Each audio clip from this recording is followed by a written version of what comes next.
ఎప్పటి నుంచో పాపం అడుగుతున్నారు. సూర్యుని ధరించిన స్త్రీ గురించి ఒక ప్రసంగమే చెయ్యాలి యాక్చువల్లీ, కానీ కనుక ప్రసంగం కాదు, మీరు క్వశ్చన్కి నేను ఆన్సర్ ఇస్తున్నా. దేవునికి స్తోత్రం. ఒకసారి ఈ ప్రకటన గ్రంథం 1వ అధ్యాయము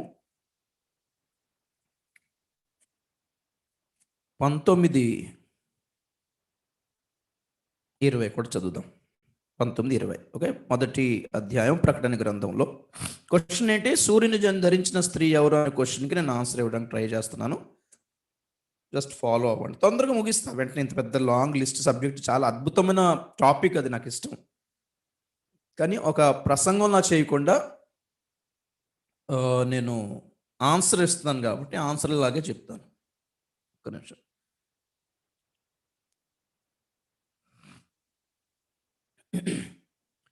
ప్రకటన గ్రంథం 1వ అధ్యాయం 19వ వచనంలో, కాగా నీవు చూచిన వాటిని, ఉన్న వాటిని, వీటి వెంట కలగబోవు వాటిని, అనగా నా కుడి చేతిలో నీవు చూచిన 7 నక్షత్రముల గూర్చిన మర్మమును, ఆ 7 సువర్ణ దీపస్తంభముల సంగతియు వ్రాయుము. ఆ 7 నక్షత్రములు 7 సంఘములకు దూతలు, ఆ 7 దీపస్తంభములు 7 సంఘములు. ఇక్కడ మనకు కావాల్సిన పాయింట్ ఏంటంటే, ప్రకటన గ్రంథంలో మొత్తం ఏముందో మనకు అర్థం కావాలంటే 3 ముక్కల్లో తేల్చాడు ఇక్కడ యేసయ్య. ఏంటది? కాగా నీవు చూచిన వాటిని నంబర్ 1, నంబర్ 2 ఉన్న వాటిని, నంబర్ 3 వీటి వెంట కలగబోవు వాటిని. ఓకే, ప్రకటన గ్రంథంలో ప్రభు యోహాను చేత రాయించింది ఏంటంటే, నంబర్ 1 చూచినది, నంబర్ 2 ఉన్నది, నంబర్ 2 వీటి వెంట కలగబోన్నది. చూచినది ఏంటి? యోహాను యేసు ప్రభు యొక్క రూపాలను చూస్తాడు. ప్రకటన గ్రంథంలో యోహాను యేసు ప్రభుని 7 రూపాల్లో చూస్తాడు. 7 అపియరెన్సెస్ ఆఫ్ జీసస్ క్రైస్ట్, లేకపోతే 7 రెవల్యూషన్స్ ఆఫ్ జీసస్ క్రైస్ట్. 7 ప్రత్యక్షతలు, 7 రూపాలలోని ప్రత్యక్షతలు. అసలు ప్రకటన గ్రంథం యొక్క సారాంశం అంతా యేసే. యేసు ఎవరు అర్థం కావాలనే. నువ్వు ఏం చూసావు? అసలు యేసుని, యేసులో, యేసు గురించి, యేసును బట్టి నువ్వు ఏం చూసావు? What is the point? ప్రకటన గ్రంథం 19-10 చదివాం ఒకసారి. మనం టాపిక్ కాదు కాబట్టి జస్ట్ డిఫరెన్స్ చెప్తున్నాను. దూత వచ్చి యోహానుతో ఏమంటాడంటే, యేసును గూర్చిన సాక్ష్యమే ప్రవచన సారము అంటది. ప్రవచన సారము, ఈ ప్రకటన గ్రంథ ప్రవచన సారము లేక సారాంశం అంత, all the summary of total book of Revelation is exclusively the testimony of Jesus Christ. యేసు క్రీస్తును గురించి సాక్ష్యం చెప్పడమే. ఈ ఘట సర్పం గురించి చెప్పిన టార్గెట్ ఏంటి? యేసు ఎవరు అర్థం కావాలని. ఘట సర్పం ఎవడు అర్థం అయిపోయినా పర్లేదు. ప్రకటన గ్రంథం అంతా ఏంటి? బైబిల్ అంతా దేవుడు అబ్రహాం గురించి రాసిపెట్టినా దేనికి రాసిపెట్టాడు? అబ్రహాం ఎవరో మనకు అర్థం కాకపోయినా పర్లేదు, అబ్రహాం దేవుడు ఎవరో మనకు అర్థం కావాలి. ఆయన అబ్రహాంని ఎందుకు ప్రేమించాడు అర్థం కావాలి. అబ్రహాంని ఎందుకు దీవించాడు అర్థం కావాలి. దేవుడు దావీదు గురించి రాసిపెట్టాడు. మనకెందుకు దావీదు? మన చుట్టమా? కాదు. కానీ దావీదు దేవుడు ఎవరో మనకు అర్థం కావాలి. ఈ సదరు భక్తులందరినీ దేవుడు ఎందుకు, ఏం చేస్తే ప్రేమించాడు? వాళ్ళందరూ ఏం చేస్తే దేవుడు కోపపడ్డాడు? వాళ్ళు ఎలా మరలా దేవుని కాళ్ళు పట్టుకుని వేడుకుంటే మరలా దేవుడు ఎలా కరిగిపోయాడు? ఇప్పుడు చెప్పండి, ఎందుకు రాసి పెట్టాడు? దేవుడు మనకు అర్థం కావాలని. మనము కూడా వాళ్ళు తప్పు చేసినట్టు చేస్తే మనల్ని కూడా కొడతాడు దేవుడు. వాళ్ళు లోబడినట్టు మనం లోబడితే ప్రేమిస్తాడు దేవుడు.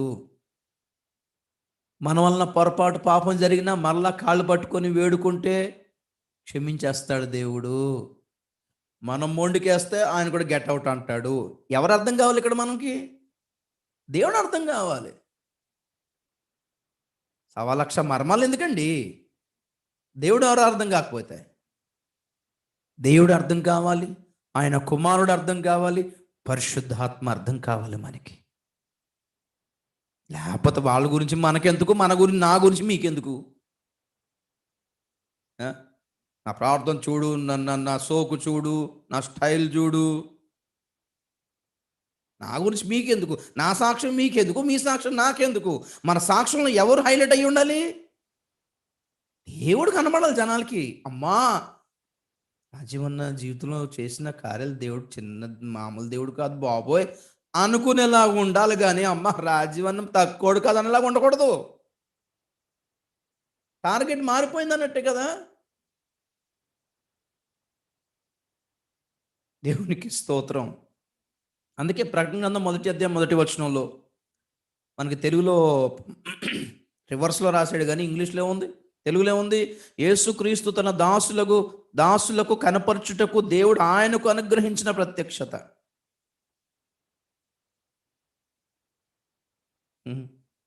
ఇంగ్లీష్లో ఉంది, the revolution of Jesus Christ which God revealed unto his servants. Starting ఎంత బాగుంది చూడండి ప్రకటన గ్రంథంలో. స్టార్టింగ్ లైన్ చాలు, the revolution not of the red dragon, not of the beast.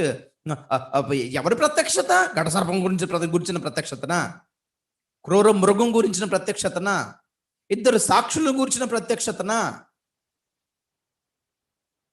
ముద్రలు, బోర్లు, పాత్రలను గురించిన ప్రత్యక్షతనా? యేసుక్రీస్తును గురించిన ప్రత్యక్షత. హల్లెలూయా. సో నంబర్ 1 యోహాన్ చూచిందేంటి? యేసుక్రీస్తును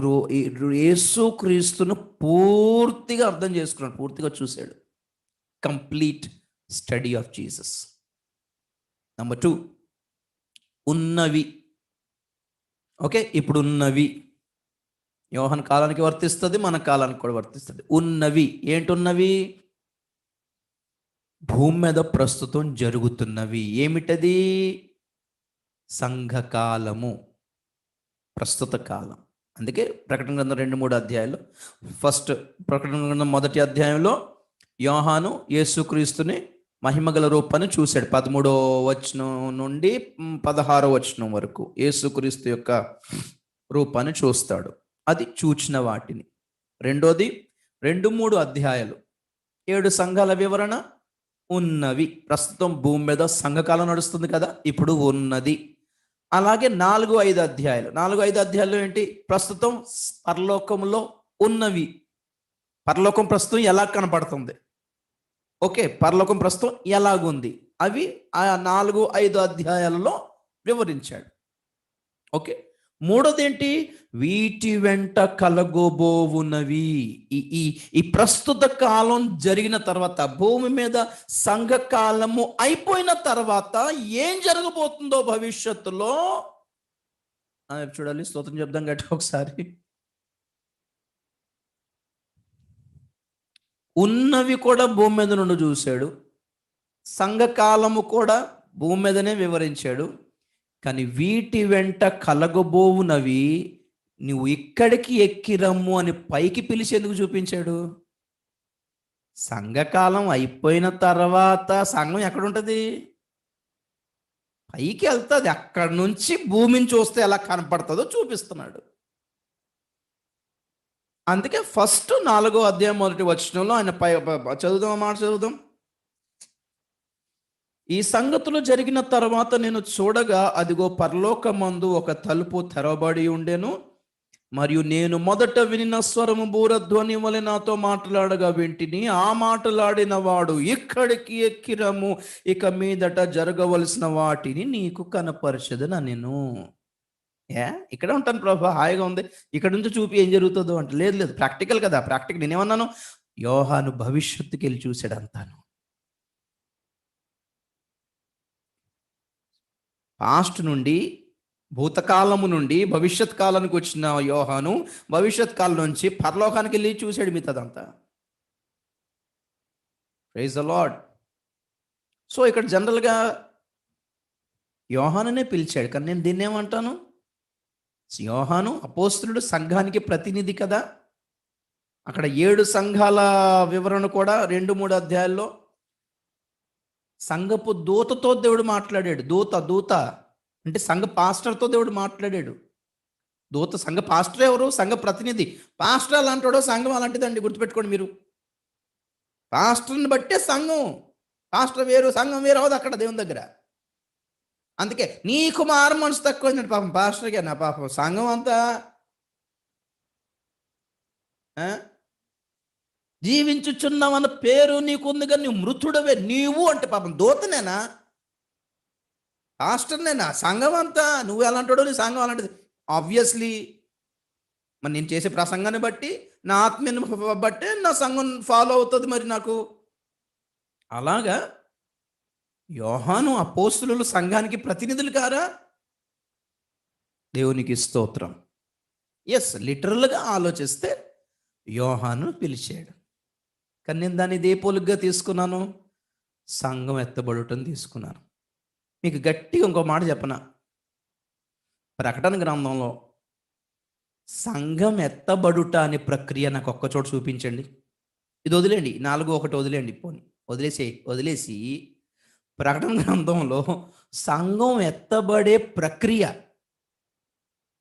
ఏది? పౌలు చెప్పినట్టుగా బోర ఊదితే సజీవులమైన మనం లేస్తాము, మృతులు లేస్తారు అనే విధంగా ఆ కంబైన్డ్ ప్యాకేజ్ మీకు ఎక్కడా కనబడదు. అన్ని పోలిక భాషలోనే రాశాడు అంటున్నాను. అందుకే యేసు ప్రభు తన రాకడ గురించి చెప్పినప్పుడు కానీ, ప్రకటన గ్రంథంలో ప్రభు రాకడ గురించి చెప్తున్నప్పుడు కానీ, పేతురు ప్రభు రాకడ గురించి చెప్పినప్పుడు కానీ, వీళ్ళందరూ ఏ రాకడ గురించి చెప్పారు? శ్రమల తర్వాత ఆయన భూమి మీదకు దిగొచ్చే రాకడ గురించే చెప్పారు. ఎక్కడ కూడా రహస్య రాకడ ప్రస్తావన లేదు. ఆ మాటకు వస్తే శ్రమల మధ్యలో ఎత్తబడే ప్రస్తావన కూడా లేదండి. గట్టిగా మాట్లాడితే అసలు కనబడదు. అందుకే పోస్ట్ ట్రిబులేషన్ ర్యాప్చర్ అనే థియరీ చాలా బలంగా పనిచేస్తుంది. పోస్ట్ ట్రిబులేషన్ అంటే ఏంటి? ట్రిబులేషన్ అంటే ఏడేండ్ల మహాశ్రమలు. ప్రీ ట్రిబులేషన్ అంటే శ్రమలకి ముందు సంఘం ఎత్తబడుట, మన విశ్వాసం. మిడ్ ట్రిబులేషన్ అంటే శ్రమల కాలం 3:30కి మధ్యలో సంఘం ఎత్తబడుట, ఇది మిడ్ ట్రిబులేషన్, చాలా మంది నమ్ముతున్నారు. ఈ రెండు కాకుండా పోస్ట్ ట్రిబులేషన్ అంటే శ్రమల కాలం తర్వాత వచ్చే రాకడ. గట్టిగా కనుక మాట్లాడితే, గట్టిగా వాదిస్తే కనుక శ్రమల తర్వాత శ్రమల తర్వాత రాకడే గట్టిగా ఉంది. ఇక్కడ రహస్య రాకడ కనబడదు, చెప్పలేరు గట్టిగా. శ్రమల మధ్యలో సంఘం ఎత్తడం అని కూడా గట్టిగా చెప్పలేరండి. ఇంకా ఎక్కువ మాట్లాడితే అసలు శ్రమల మధ్యలో సంఘం ఎత్తబడటానికి కాన్సెప్టే లేదు. అయితే శ్రమలకు ముందు వెళ్ళిపోవాలి, లేదంటే శ్రమల తర్వాత ప్రభు రావాలి, సంఘం ఎక్కడికి వెళ్దాం. రెండే ఆప్షన్స్. శ్రమల మధ్యలో అనే ఆప్షన్ చూపించండి, ప్రకటన గ్రంథంలో చూపించండి ఒకసారి. లేకపోతే ఏడో బోర కడబోర అంటారేమో, చెప్తాను దాని గురించి కూడా. దేవునికి స్తోత్రం కలిగాక. సరే, ఇక్కడ పాయింట్ ఏంటంటే, ఉన్నవి యేసు ప్రభు రూపం చూశాడు యోహాను. చూచినవి యేసు ప్రభు యోహాను యేసు ప్రభు రూపాన్ని చూశాడు.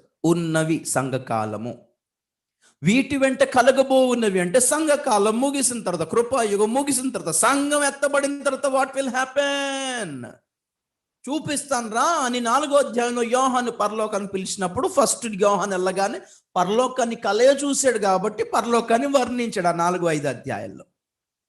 6వ అధ్యాయం నుండి చివరి వరకు ఏంటదంతా? జరగబోవునవి రాశాడు, వీటి వెంట కలగబోవునవి రాశాడు. దేవునికి స్తోత్రం కలుగును గాక. అది కూడా ఎలా రాశాడు? 10వ అధ్యాయం వరకు ఒకలాగా రాశాడు, 11వ అధ్యాయం నుంచి చివరి వరకు ఇంకోలా రాశాడు.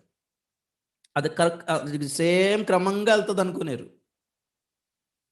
ఖచ్చితంగా 7వ ముద్ర విప్పిన తర్వాత 7 బోర్లు వస్తాయి, కానీ ఏడో బోర తర్వాతనే 7 పాత్రలు వస్తాయి అనుకున్నారు. కాదు కాదు కాదు, 7 బూరలు 7 పాత్రలు ఎట్ అ టైం జరుగుతాయి భూమి మీద. ఎట్ అ టైం జరుగుతాయి. దానికి తేడా ఏంటో అదే తెలుసుకోవాలి మీరు. బూరల తీర్పు, పాత్రల తీర్పు విల్ గో సైమల్టేనియస్లీ. 7వ బూర ఊదిన తర్వాతనే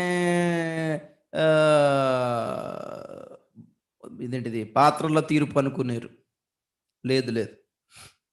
అందుకే చాలామంది ఈ డివైడ్ చేసిన వాళ్ళు ఉంటారు చూసారా, మొదటి 3:30, 2:30 డివైడ్ చేసినప్పుడు మొదటి 3:30 ఏమో ముద్రలు బూరలు అనుకున్నారు. 7వ బూర ఊదినప్పుడు మధ్యలో సంఘం వెళ్ళిపోతుంది అని అంటారు వాళ్ళు. సంఘం వెళ్ళిపోతుంది, ఆ తర్వాత 2:30 స్టార్ట్ అవుతుంది. అప్పుడు ఉగ్రత పాత్రలు కొమ్మరించబడతాయి. అది మహాశ్రమలది, ఉగ్రత కాలం అది. దానికి ముందు సంఘం వెళ్ళిపోతుంది అని కాన్సెప్ట్ అన్నమాట. కానీ వాస్తవానికి దేవునికి స్తోత్రం కలిగిన గాక, బూరలు పాత్రలు ఎట్ ఎ టైం వెళ్తాయి. సో ప్రకటన గ్రంథం ఉన్న అంకెలు కూడా ఉపమాన రూపమే, సింబాలికలే. ప్రకటన గ్రంథంలో ఉన్న పోలికలన్నీ సింబాలిక్. అందులో ఈ సూర్యుని ధరించిన స్త్రీ 12వ అధ్యాయం దగ్గరికి వద్దాం. 12వ అధ్యాయం మొదటి వచనం చదువుతాను, గమనించండి. అప్పుడు పరలోకమందు ఒక గొప్ప సూచన కనబడేను. అదేదనగా సూర్యుని ధరించి కొనిన ఒక స్త్రీ, ఆమె పాదముల క్రింద చంద్రుడును, శిరస్సు మీద 12 నక్షత్రముల కిరీటము ఉండెను. ఆమె గర్భిణి అయి ప్రసవేదన పడుచు ఆ నొప్పులకు కేకలు వేయుచుండెను. అంతటా పరలోకమందు ఇంకొక సూచన కనబడెను. ఇదిగో ఎర్రని ఘట సర్పము, దానికి 7 తలలను 10 కొమ్ములు ఉండెను. దాని తలల మీద 7 కిరీటములుండెను. దాని తోక ఆకాశ నక్షత్రములలో మూడవ భాగమునిచ్చి వాటిని భూమి మీద పడవేశాను. కననయ్యున్న ఆ స్త్రీ కనగానే, పాయింట్ టు బి నోటెడ్, కననయ్యున్న ఆ స్త్రీ కనగానే ఆమె శిశువును మృంగవేయవలెనని ఆ ఘట సర్పము స్త్రీ ఎదుట నిలుచుండెను. సమస్త జనములను ఇనప దండముతో ఏలనయ్యున్న ఒక మగ శిశువును ఆమె కనగా, ఆమె శిశువు దేవుని వద్దకును ఆయన సింహాసనం వద్దకును కొనిపోబడెను. ఆ స్త్రీ అరణ్యమునకు పారిపోయెను. అచ్చట వారు 1260 దినములు ఆమెను పోషింపవలనని దేవుడు ఆమెకు ఒక స్థలము సిద్ధపరచెను. 1260 దినములు అంటే ఇంచుమించు 3.5 సంవత్సరాలు. సో ఇది జరిగిన స్టోరీ. ఇక్కడ చాలామంది బైబిల్ స్కాలర్స్, బైబిల్ పండితులు, ఇంక్లూడింగ్ డేక్స్ బైబిల్ కూడా ఈ స్త్రీని యూదా జనాంగంగా ఎంచారు. క్యాథలిక్స్ వాళ్ళైతే ఈ స్త్రీ మరియా అంటారు, తల్లి అయిన మరియ అంటారు. ఆ పుట్టిన శిశువును యేసుక్రీస్తు అంటారు క్యాథలిక్స్. అలాగే జనరల్గా మెయిన్ బైబిల్ స్కాలర్స్ అందరూ కూడా, బైబిల్ పండితులు, ప్రకటన గ్రంథ వ్యాఖ్యానకర్తలు, వీళ్ళందరూ ఇది యూదా జనాంగం లేక ఇస్రాయల్ జనాంగం, ఇస్రాయల్ దేశంగా అభివర్ణించి ఆ శిశువు యేసుక్రీస్తు అని చెప్పటం జరిగింది. మరొకసారి మీకు చెప్తున్నాను ఒక విషయం. చాలామంది సేవకులు చాలా విధాలుగా వర్ణిస్తారు, ఎందుకంటే వాళ్ళకు కూడా ఒక కోణం ఉంది, ఒక కోణం బట్టి ధ్యానిస్తారు. అవి రాంగ్ అని చెప్పలేం, దాన్ని కూడా స్వీకరించడం మంచిది. ఒక విధంగా ధ్యానిస్తే అది కూడా కరెక్టే అనుకోవడంలో తప్పేం లేదు. దేవునికి స్తోత్రం కలిగాక. ఏ వర్ణనైనా అది మన ఆత్మీయ జీవితానికి దెబ్బ తీయకూడదు, అంతే తేడా. మన పరిశుద్ధతను, మన రక్షణను పాడు చేసేదిగా ఉండకూడదు. దేవునికి మనకి దూరం చేసేదిగా ఉండనంత సేపు దేనినైనా ఒక కాన్సెప్ట్గా, ఒక రకమైన అభిప్రాయంగా మనం స్వీకరించవచ్చు, తప్పేం లేదు. కాబట్టి నేను కూడా ఇప్పుడు నా కోణం నుంచి ఒక అభిప్రాయం చెప్తున్నాను. ఓకే, అందరిది రాంగ్, నాది రైట్ అని నేను చెప్పలేను. ప్రకటన గ్రంథం ఎవరో అలా చెప్పలేరు, చెప్పకూడదు కూడా. వాళ్ళది రాంగ్, నాది రైట్ అని చెప్పలేరు. ఎందుకంటే ఇదంతా మర్మం, ఇదంతా మర్మయుక్తమైన పోలిక రూపం. కాబట్టి ఒక్కొక్క పోలికను బట్టి వాళ్ళు ఎలా అధ్యయనం చేశారో దాన్ని బట్టి అధ్యయనం చేయండి. ఎవరో చదివేసి చెప్పేయకుండా టక్మని సొంతంగా కూడా అధ్యయనం చేసి చూడండి ఒకసారి, ఎంతవరకు ఫ్యాక్టో మీరు కూడా చూడండి. సరే, ఇక్కడ ప్రాబ్లం ఏంటంటే, ఫస్ట్ ప్రాబ్లం, మొదటి ప్రాబ్లం ఏంటంటే, జరగబోయే దానిని నీకు చెప్తున్నానని ప్రభు చెప్పినప్పుడు ఇక్కడ శిశువు యేసుక్రీస్తు ఎందుకు అవుతాడు? యేసుక్రీస్తు మరలా పుడతాడా భవిష్యత్తులో? లేదు. ఫస్ట్ ప్రాబ్లం ఇక్కడ శిశువు యేసుక్రీస్తు అయితే యేసుక్రీస్తు యోహాన్ని 4వ అధ్యాయంలో పైకి పిలిచి జరగబోయేవి నీకు చూపిస్తాను అన్నాడు. ఓకే, జరగబోయేది ఎలా, ఏమేమి చూపిస్తున్నాడు అక్కడ? నేను అన్నాను 10వ అధ్యాయం చివరి వచనంలో ఏమంటాడు? ఇదే మాటలు నువ్వు మరలా రాయాలి, మరలా ప్రవచించాలి జనాల గురించి అని రాశాడు. కాబట్టి సంఘం ఎత్తబడిన ప్రక్రియ దగ్గర నుంచి భవిష్యత్తు ఎలాగో వస్తుంది. ఫర్ ఎగ్జాంపుల్ 6వ అధ్యాయం 1వ వచనంలో ఏం జరిగింది? తెల్లని గుర్రం ఎక్కి ఒక అబద్ధ క్రీస్తు ముందుకు వచ్చాడు. ఓకేనా? మరలా 13వ అధ్యాయంలో ఏం జరిగింది? 1వ వచనంలో క్రూర మృగము సముద్రంలోంచి వచ్చింది. అంటే 2 సార్లు వచ్చాడా? కాదు. 6వ అధ్యాయం దగ్గర నుంచి మొదలు పెట్టిన దాన్నే మరలా 12వ అధ్యాయం దగ్గర నుంచి రిపీట్ చేస్తున్నాడు. సంఘం ఎలాగ ఎత్తబడుతుంది, అబద్ధ క్రీస్తు ఎలాగ వస్తాడు, అబద్ధ ప్రవక్త మరలా ఎలాగ, ఆ డీటెయిల్స్ రాస్తున్నాడు. ఇంకో ఎగ్జాంపుల్ చెప్తా. ఆదికాండం 1వ అధ్యాయం 26వ వచనంలో దేవుడు ఆదం హవ్వలు చేశాడా లేదా? సృష్టించాడా లేదా? సృష్టించాడు. మరలా 2వ అధ్యాయానికి వచ్చేటప్పటికి దేవుడు నరుని మట్టితో, నేల మట్టితో చేసి నాసిక రంధ్రం జీవవాయువు ఊది ఆ తర్వాత అతనికి నిద్రపుచ్చి పక్కటెముక నుంచి హవ్వను తయారు చేసి ఇచ్చాడంటే ఇప్పుడు ఆది కాండంలో ఒక ఆదం హవ్వను, 2వ అధ్యాయంలో ఒక ఆదం హవ్వను చేశాడా? చెప్పాలి. కాదు. ఆది కాండములో ఇండెక్స్ ఇచ్చాడు, విషయ సూచిక ఇచ్చాడు, 2వ అధ్యాయంలో డీటెయిల్స్ రాశాడు ఎలా చేశాడు. ఆది కాండం 1వ అధ్యాయం 26వ వచనంలో దేవుడు నరులను చేశాడు, స్త్రీని పురుషునిగా చేశాడు, వివాహం చేశాడు, ఆస్వాదించాడు, ఎట్సెట్రా ఎట్సెట్రా. 2వ అధ్యాయానికి వచ్చేటప్పటికి అసలు ఎలా చేశాడో వివరణ ఇచ్చాడు. That's it. హల్లెలూయా. ఇంకో విషయం, 6 రోజుల సృష్టి కూడా అంతే. ఒక్కొక్క రోజు 24 గంటలు పట్టుంటుంది దేవుడికి. అంతరిక్షంలో టైం లేదండి. మీకు విషయం తెలుసా? మీరు అంతరిక్షంలోకి వెళ్ళి 5 సంవత్సరాలు ఉన్నారనుకోండి రాకెట్లో, భూమి మీదకి వచ్చేటప్పటికి 60 సంవత్సరాలు అయిపోయి ఉంటాయి. మీ వాళ్ళందరూ ముసలోళ్ళు అయిపోయి ఉంటారు, మీ పిల్లలు ముసలోళ్ళు అయిపోయి ఉంటారు, మీరు పడుచుగానే ఉంటారు. తెలీదా? ఈ సైన్స్ తెలియదు అనుకుంటా. మీరు అంతరిక్షంలోకి వెళ్ళి 5 సంవత్సరాలు ఉండరండి, అర్థమవుతుంది? 5 సంవత్సరాలు దిగి వచ్చిన తర్వాత మీ పిల్లలు 60 ఏళ్ళు వచ్చి ముసలోళ్ళు అయిపోయి ఉంటారు, వాళ్ళు, మీరు మాత్రం నార్మల్గా ఉంటారు. అంతరిక్షంలో టైం లేదు 24 గంటలని చెప్పడానికి. కాబట్టి సృష్టి కూడా 6 రోజులు. 6 రోజుల మాట ఎందుకు వచ్చింది? దేవుడు తన సృష్టిని 6 రోజులు మోషేకు చూపిస్తాడు నిర్గమాకాండంలో. 6 దినములు. ఒక్కొక్క రోజు ఏం చేశాడో ఒక రోజు చూపించాడు అంతే. షార్ట్కట్లో చూపించాడు, డీటెయిల్గా చూపిస్తే మళ్ళీ అన్ని యుగాలు పడతాయి మళ్ళీ. సరే, పాయింట్ అది కాదు. పాయింట్ ఏంటి? ఆది కాండం 1వ అధ్యాయంలో ఉన్న వివరణ, ఓకే, డైరెక్ట్గా పాయింట్లు రాసుకుంటూ వచ్చి 2వ అధ్యాయం నుంచి ఒక్కొక్క పాయింట్ని వివరించుకుంటూ వచ్చాడు. అలాగే ప్రకటన గ్రంథము 1వ అధ్యాయం నుంచి 10వ అధ్యాయం వరకు వరుసగా పాయింట్ వైజ్గా రాసి 11వ అధ్యాయం నుంచి అనుకుందాం పోనీ, లేక 12వ అధ్యాయం నుంచి లాస్ట్ వరకు వివరించుకుంటూ వచ్చాడు. ఏం జరిగింది, ఎలా జరిగింది, ఎలాగ వచ్చాడు, ఈ సంఘం ఎలాగ ఎత్తబడింది, సంఘం తర్వాత ఏమైంది, విడబడిన వాళ్ళు ఎవరు, ఎత్తబడిన వాళ్ళు ఎవరు, వాళ్ళు ఏంటి, వీళ్ళేంటి, ఘటసర్పం ఎక్కడి నుంచి వచ్చాడు, అసలు వాడు ఎందుకు స్త్రీని చేయాలనుకుంటున్నాడు, ఆ తర్వాత క్రూర మృగం ఎలాగ వచ్చాడు, ఆ తర్వాత అబద్ధ ప్రవక్త ఎలాగ వచ్చాడు, వీళ్ళు వాళ్ళు ఎన్ని లైన్గా ఎంత లాజిక్గా ఉంది చూడండి. ఇక్కడ 12వ అధ్యాయంలో సంఘం ఎత్తబడింది, 14వ అధ్యాయంలో నస్సట లిఖించబడిన వాళ్ళు ఆల్రెడీ సియోను పర్వతం మీద ఉన్నారు. ఎంత ప్లెయిన్గా, ఎంత సింపుల్గా కనపడుతుంది. అనవసరంగా తికమక పెట్టేసి బీపీలు తెచ్చుకోవడం తప్ప ఏం లేదు. సో మీకు క్లియర్ చేయాలి కదా, అయిపోలేదు ఇంకా, సంఘం అంటున్నారు ఏంటి అంటారేమో. సరే, ప్రకటన గ్రంథం 12వ అధ్యాయంలో ఉన్న స్త్రీని వర్ణన చూడండి ఒకసారి.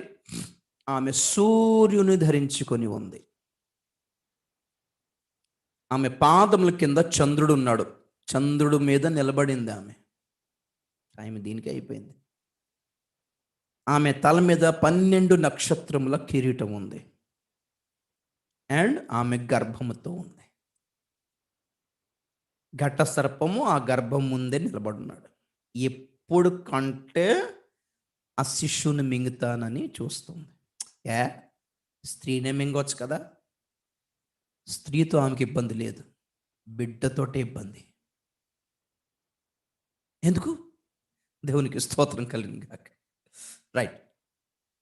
ఇప్పుడు ఈ స్త్రీ ఇజ్రాయెల్ జనాంగం అని చెప్పటానికి దేనిని ప్రామాణికంగా తీసుకోగలరు?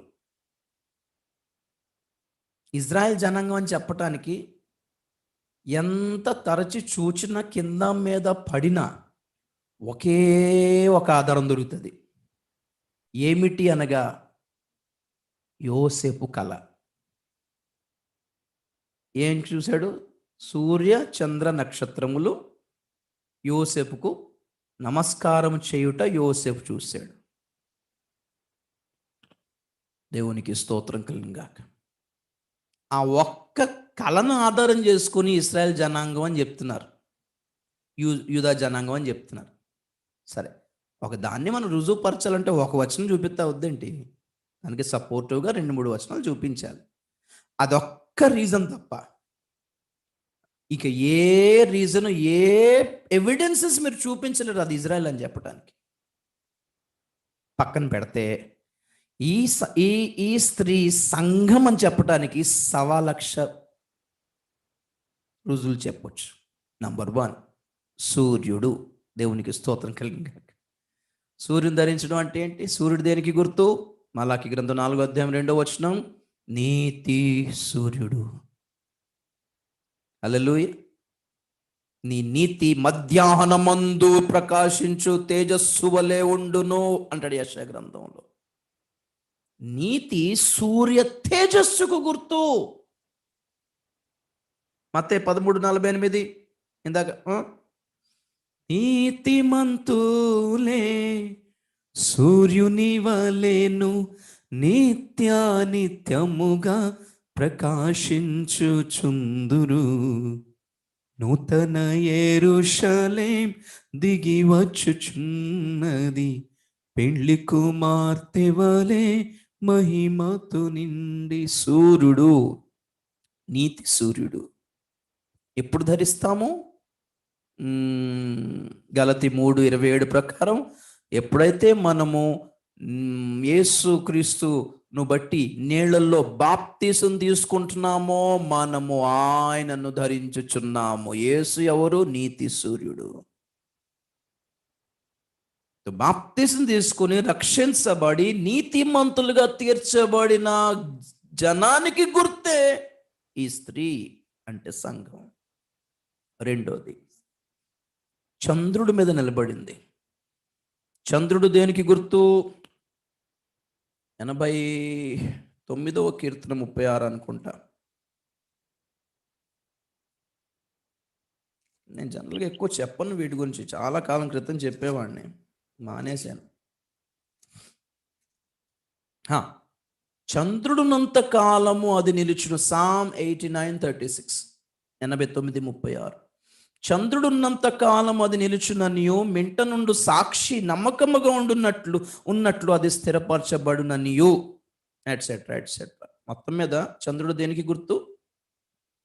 నంబర్ 1, సాక్ష్యానికి గుర్తు. రాత్రిపూట సూర్యుని చూస్తారు ఎవరన్నా? చూడలేరు.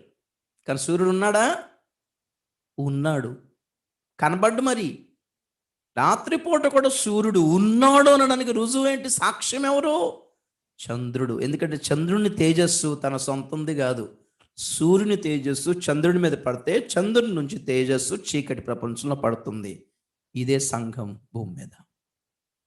యేసుక్రీస్తే దేవుడై ఉన్నాడని యేసుక్రీస్తుని జనాలు చూడలేదు, సంఘమే సాక్ష్యం. యేసు ప్రభు అయ్యున్నాడని, యేసు దేవుడయ్యున్నాడని, యేసు రక్షకుడయ్యున్నాడని, యేసు పునరుద్ధానుడని వాళ్ళు చూడలేదు. మనము అనుభవించాం కాబట్టి మనం సాక్షి అయి ఉన్నాం. చంద్రుడే సాక్షి, సాక్ష్యం మీద నిలబడింది. ఇంకొక ఉదాహరణలో, రాత్రిపూట సూర్యుడు కనబడకపోయినా చంద్రుని పెట్టడం వలన ఆ చీకటి ప్రపంచానికి చంద్రుడు ఒక కృపలా వెలుగుతున్నాడు. కృప. సంఘము కృప మీద నిలబడింది, సంఘము సాక్ష్యం మీద నిలబడింది. 12 నక్షత్రముల కిరీటం. ఉపదేశం మనల్ని ఏలుబడి చేయాలి కదా. దేవునికి స్తోత్రం. ఉపదేశమే మనకి కిరీటం. మనల్ని ఏలుబడి చేయాలి. ఆదేశాలు ఎక్కడి నుంచి వస్తాయి? తల నుంచే శరీరానికి వస్తాయి. తల మీద 12 నక్షత్రాల కిరీటం. అపోస్తుల ఉపదేశం. అపోస్తులులే. దేవునికి స్తోత్రం కలిగాక.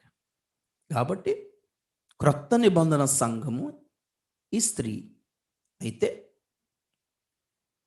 ఆమె గర్భం ధరించి ఉంది. దేవునికి స్తోత్రం కలిగిన గాక. హల్లెలూయా.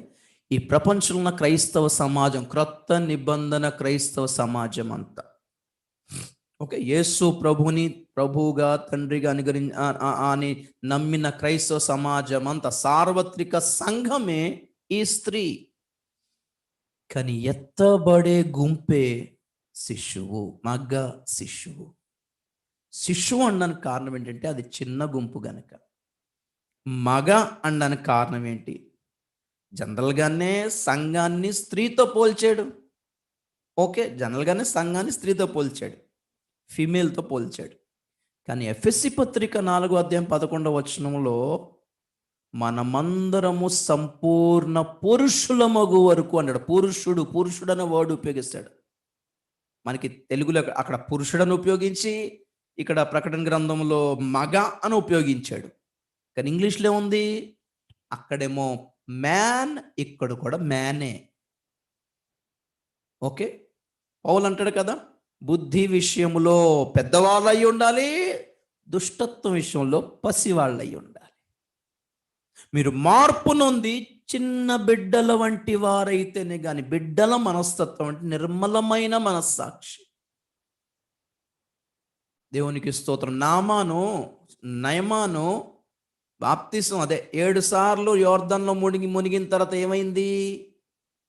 అతని శరీరము పసిపిల్లల శరీరం వంటి నాజూక్ అయిపోయిందంట. దేనికి గుర్తుంది? మనం బాప్తిసం తీసుకున్నప్పుడు మనం క్రొత్తగా జన్మించం యేసుక్రీస్తులో. శిష్యులోమే పసిపిల్లలం. ఎలాగ పసిపిల్ల ఎక్కడండి? 50 ఏళ్ళు నాకు మనస్సాక్షి నిర్మలం అయిపో. కొత్తగా ఇప్పుడు పుట్టిన బిడ్డ ఎంత ప్యూర్గా, ఎంత నిర్మలంగా, నోట్లో కూడా వాసన రాదు వాళ్ళకి. వారి నోరు వాసన రాదు, పిల్లలకి తెలుసు కదా. హల్లెలూయా.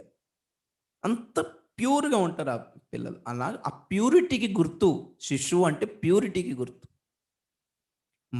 మగ అంటే రాజరికానికి గుర్తు, పౌరుషానికి గుర్తు, పరిపూర్ణత్వానికి గుర్తు. We are children of God, still we are adults. ఒక ప్రక్కన దేవుని దృష్టిలో మనం ఎదిగిన వాళ్ళమే, ఇంకో ప్రక్కన దేవుని దృష్టిలో చిన్న పిల్లలమే. యోహాను పత్రికలో ఎక్కడ చూసా చిన్న పిల్లలారా అని ఎందుకని సార్లు అంటాడు? పిల్లల కోసం రాశాడు యోహాను ఆ పత్రిక, మొదటి పత్రిక. చిన్న పిల్లలారా అని 100 సార్లు ఎందుకు అన్నాడు? ఒరే, మీరు ఎంత పెద్దోళ్ళైనా నాకు పిల్లలేరా? హల్లెలూయా. అమ్మ నాన్నకి కొడుక్కి మీసాల గడ్డలు వచ్చినా అమ్మ నాన్నకి ఏంటి? పిల్లలు రే బుజ్జి అని మేనే పిలుస్తారు. దేవుని దృష్టికి మనం అంతే. ఎత్తబడే గుంపు యేసుక్రీస్తుతో పాటు ఏలబోవు శిష్యువు. దేవునికి స్తోత్రం కలిగిన. అది యేసుక్రీస్తు అయి ఉంటే, ఆ బిడ్డ యేసుక్రీస్తు అయి ఉంటే ఆమె కనగానే కొనిపోబడ్డంట. మరి సిలువ వద్దా? సిలువ ఇవ్వబడొద్దా? మధ్యలో సిలువ ఆప్షన్ లేదు. ఆ ఘట సర్పమేమో శిష్యుని మింగిదామని చూస్తుంది. ఈలోగా కనగానే ఏమైపోయిందంటే ఆ బిడ్డ వెంటనే సింహాసనం కొనిపోబడ్డాడంట. యేసుక్రీస్తు అయి ఉంటే మరి వెంటనే ఎందుకు కొనిపోబడ్డాడు? మధ్యలో పెద్దవాడు అవ్వాలి, సిలువ వేయబడాలి, ఆ తర్వాత కథ అంతా అదేం లేదు. మళ్ళీ ఆ శిష్యువు పరలోకానికి వెళ్ళిపోగానే ఏం జరిగింది? పరలోకంలో యుద్ధం జరిగింది. సాతాను కింద పడద్రోయబడ్డాడు ఘట సర్పం భూమి మీద. మరి ఇది కూడా 2000 సంవత్సరాల క్రితం యేసు ప్రభు సిలువబడిన తర్వాత ఆరోహణం అయిపోయిందో జరిగిందంటారా? ఇది భవిష్యత్తులో ఈ పరలోకంలో జరగబోయే యుద్ధం. ఇది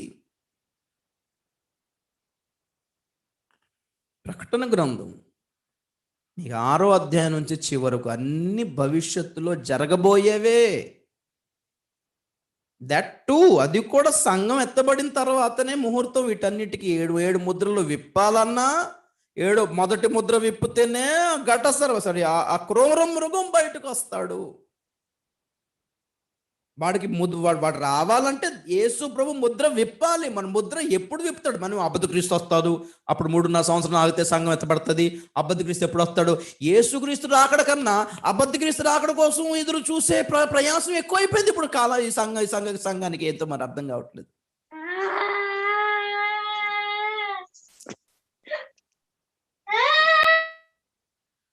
ఎవరమ్మా? దేవా స్తోత్రం నాయన.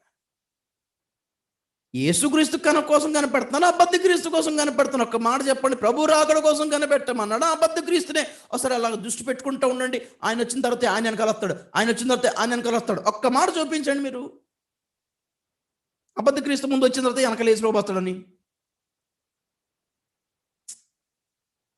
ఎవరో మొన్న అక్కడ అన్నారు, ఎక్కడో అన్నారు, మొన్న ఎవరు చదివాను నేను, అదే అల్మాస్ జాకబ్ అదే అన్నాడు. 1830వ సంవత్సరం వరకు కూడా రహస్య రాకడ అనే కాన్సెప్ట్ సంఘ చరిత్రలో లేదంట. వినండి జాగ్రత్తగా. 1830 సంవత్సరాల తర్వాతనే ఈ రహస్య రాకడ అనే తప్పుడు బోధ సంఘంలోకి వచ్చింది. లేకపోతే అంతకుముందు అసలు అది లేనే లేదు. అసలు రాకడంటే శ్రమల కాలం అయిపోవాలి, అప్పుడు యేసుప్రభు భూమి మీద దిగి రావాలి, ఒలివల కొండ మీద దిగి రావాలి, అదే రాకడ. ఓకే, పోస్ట్ ట్రిబులేషన్ ర్యాప్చర్, శ్రమల కాలం అయిపోయిన తర్వాతనే రాకడాన్ని గట్టిగా చాలా మంది ఇప్పటికి పోస్ట్ ట్రిబులేషన్ ర్యాప్చర్ గురించి చెప్పిన వాళ్ళు చాలా మంది ఉన్నారు. మీకు ఒక్క దెబ్బతో కట్ చేయడానికి, పోస్ట్ ట్రిబులేషన్ ర్యాప్చర్ అని కట్ చేయడానికి ఒక మాట చెప్తాను, జాగ్రత్తగా వినండి.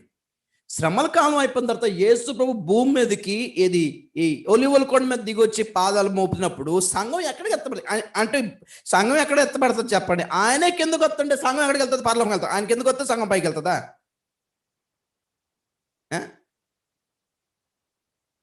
శ్రమల కాలం తర్వాత రాకడ ఉంది, కానీ సంఘం ఎత్తబడే కార్యక్రమం అయితే కాదు. సంఘం ముందే వెళ్ళాలి అంటున్నాను నేను. సంఘంతో పాఠానికి కిందకు రావాలి.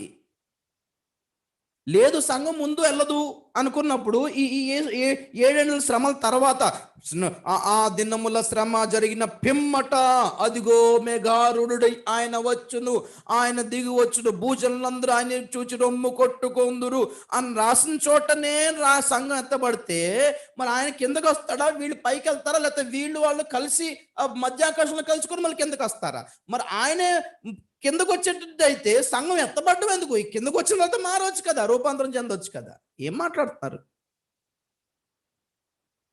సరే, 1830 వరకు లేదు, అది సంఘ చరిత్రలో అసలు ఎక్కడ రహస్య రాకడ అనే కాన్సెప్ట్ లేదంటే ఇప్పుడు లేదు చాలా మందికి. నేను చెప్తున్నాను కదా, బైబిల్లో ఎక్కువ శాతం యూదులను కేంద్రీకరించుకొని ఎక్కువ రాశాడు కాబట్టి సంఘ ప్రస్తావన ఎక్కువ చోట్ల పెట్టలేదు. రహస్య రాకడ ప్రస్తావన కూడా ఓపెన్ గా రాయలేదు.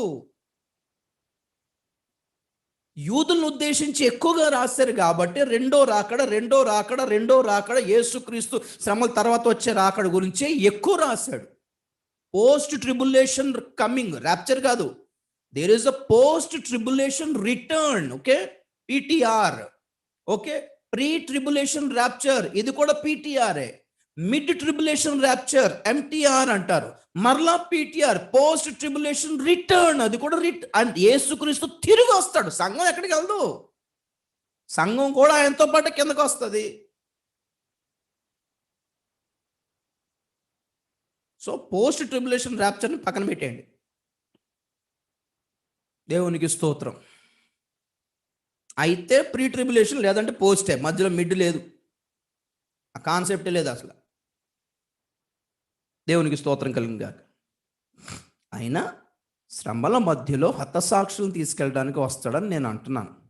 ఓకే, ఖచ్చితంగా అది శ్రమల మధ్యలోనే అని చెప్పడానికి వీలు పడుతుంది. నేను అంటున్నాను కదా, ప్రకటన గ్రంథంలో మీరు సంఘం ఎత్తబడే ప్రక్రియ నాకు ఒక చోట చూపించండి. మీరు ఒక్క చోట చూపించండి. యేసుక్రీస్తు భూమి మీదకి తిరిగి వచ్చేదాన్నే 19వ అధ్యాయంలో రాసుకొచ్చాడు అంతే. 20వ అధ్యాయంలోనేమో మృతులు, అదే హతసాక్షులు, శిరశ్ఛేదనము చేయబడిన ఆత్మలు లేవడమే చూపించాడు. అది కూడా సంఘం ఎత్తబడ్డం అనుకునేరు. మళ్ళీ దేవునికి స్తోత్రం. కాబట్టి సంఘం ఎత్తబడే ప్రక్రియ ప్రకటన గ్రంథంలో లేదు. ఎందుకంటే ప్రకటన గ్రంథం కాలం అంతా 6వ అధ్యాయం నుంచి యూదుల కోసమే. యూదులనే టార్గెట్ చేసుకున్నాడు. ఎందుకంటే అక్కడ సంఘం కనబడదు మీకు. సంఘం 12వ అధ్యాయంలో ఆ గుంపు ఎత్తబడిన తర్వాత మిగిలిన క్రైస్తవ జనాంగాన్ని కోపగించుకొని ఘట సర్పం వాళ్ళని మింగడానికి వస్తే వాళ్ళ మీదకి ఆ స్త్రీ మీదకి, ఆ స్త్రీని అరణ్యములో పోషించడానికి దేవుడు ఏర్పాటు చేసుకున్నాడు. అరణ్యం అంటే ఇంకా శ్రమలే. ఇంకా అరణ్యం అంటే ఇంకేంటి? నలగడమే. ఆ క్రైస్తవుల్ని అక్కడక్కడ దేవుడు కాపాడుకుంటాడు. కొంతమంది శిరశ్ఛేదం చేయబడి చనిపోవాల్సి వస్తుంది. ఎక్కువ మందే హతసాక్షులే. అలా చనిపోవడానికి ఇష్టపడితేనే ఇంకా పరలోకం, లేకపోతే లేదు. ఆ ఘట సర్పం ఏం చేస్తుందంటే తన నోటి నుండి ప్రవాహం వదులుతుంది ఆ స్త్రీ మీదకి. ఏమిటా ప్రవాహం? జలం అంటే ఏంటి? ప్రకటన గ్రంథం ప్రకారం జలం అంటే లోకం, దుష్ట ప్రపంచం, దుష్టత్వం. వరద వలే భక్తిహీనులు పోర్లిన భక్తిహీనుల ఇప్పటికీ ఈ క్రైస్తువుల మీదకి హింస చెలరిగొడుతుంది ఎవరు? రేపుతుంది ఎవరు? భక్తిహీనులే కదా, దుష్టులే, మూర్ఖులే, దుర్మార్గులే. ఆ జనాన్ని మిగిలిన క్రైస్తవుల మీదకి పంపిస్తే భూమి ఆమెకి సహాయం చేసి మింగేస్తుందని రాయబడింది. దాని మీనింగ్ ఖచ్చితంగా నేను ఇప్పుడు చెప్పలేకపోవచ్చు, కానీ ఒక భావం అర్థమవుతుంది. ఏంటంటే ఏ జనం అయితే ఆ కాలంలో క్రైస్తవులను చంపడానికి పరిగెట్టడానికి ఎక్కువ వస్తున్నారో ఏదో ఒక భూకంపం వచ్చి వాళ్ళు అందులో పడిపోయి నలిగి చనిపోయే అవకాశం ఉంది. ప్రకృతి కొంచెం హెల్ప్ చేస్తే చెయ్యొచ్చు, చెప్పలేం, గ్యారెంటీ లేదు, కన్ఫర్మ్ కాదు. అదొక థాట్ అంతే, పెద్ద మర్మం అని నేను అనట్లేదు, ఒక ఆలోచన. ఎందుకంటే దాటి గురించి ఎక్కువ దీన్ని ధ్యానం చేయలేదు, అవసరం లేదు కాబట్టి. ఇద్దరు సాక్షులు కూడా అంతే, ఎవరు వస్తారు ఎవరు పోతారు పెద్ద అవసరం లేదు. సంఘం ఎత్తబడడం అనేది మన ప్రాముఖ్యమైన సిద్ధపాటు. దేవునికి స్తోత్రం. స్త్రీ ఎవరు? సంఘము. శిష్యు ఎవరు? ఎత్తబడే గుంపు, చిన్న గుంపే. నా పావురము నా నిష్కలంకురాలు ఒక్కతే అంటాడు పరమగీతము. మిగిలిన వాళ్ళందరూ శ్రమల కాలం గుండా వెళ్లాల్సి వస్తుంది. అప్పుడు వాళ్ళు ప్రభు కోసం ఎంత సాక్షులో కనుపరుచుకోవాలి. వాళ్ళతో పాటు ముద్రించబడిన 1,44,000 మంది ఆ యూదులు, వాళ్ళు కూడా అబద్ధ క్రీస్తుని ఎదుర్కోవటానికి తిప్పలు పడతారు. ఓకే, ఆ ముద్రించబడిన యూదులు 2-3.5 సంవత్సరంలో సాక్షిగా ఉంటారు. విడవబడిన సంఘంలో చాలా మంది మొదటి 3.5లో సాక్షిగా ఉంటారు. దీని గురించి నేను తర్వాత చెప్తాను. ఓకే, అంతకి క్లియర్ అయిపోయిందని నేను అనుకుంటున్నాను. టైం కూడా ఇక్కడే అయిపోయింది. షార్ట్ కట్ లేదని చెప్పాలి.